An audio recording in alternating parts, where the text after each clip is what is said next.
And it's estimated that 1 in 10 American adults owe medical debt, with millions owing more than $10,000.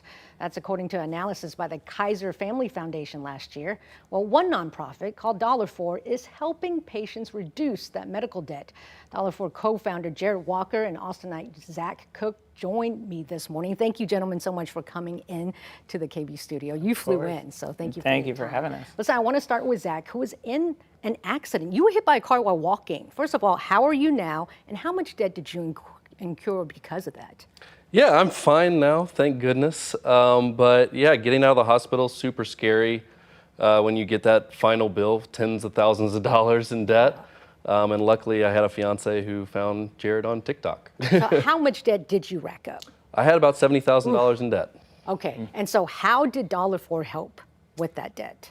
Basically, when I reached out on Instagram to Jared, he contacted me and then got on the phone with me to call the hospitals, go through paperwork, and just continue to work with me until it was resolved. Yeah, and so Jared, tell us how $4 works, because it's not like you guys come in and pay the debt for them. How do you make hospitals adhere to something called charity care? Yeah, so most hospitals in America are nonprofit organizations. And when the Affordable Care Act passed, it required these nonprofit hospitals to provide charity care. Charity care is free or reduced care for people that meet the income requirements. So if you are within a certain income range, hospitals are legally required to waive or reduce your medical bills. And the big problem is nobody knows about it. Hospitals don't do a great job of telling people. So we have millions and millions of people declaring bankruptcy or going on payment plans for bills that they actually don't have to pay.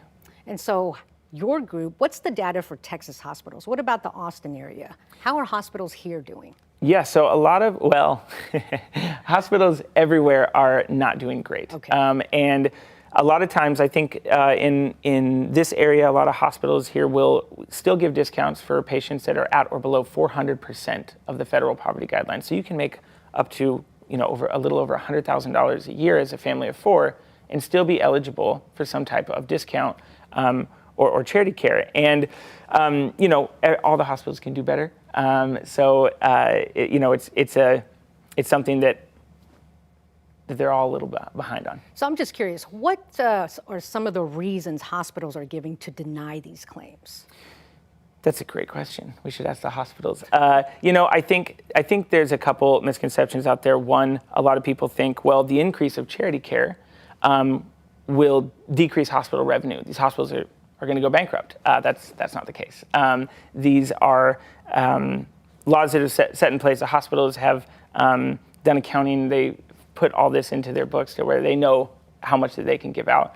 And then I think another misconception is people think, oh, if we have a generous charity care policy, then people will just flood to our hospital and we'll be overwhelmed. So there's a couple of reasons, I think. But, to be totally honest, we're still trying to figure that out. Okay. And so if someone needs $4's help, they have to qualify. How do they do that? Yeah, so they can go to $4.org/help.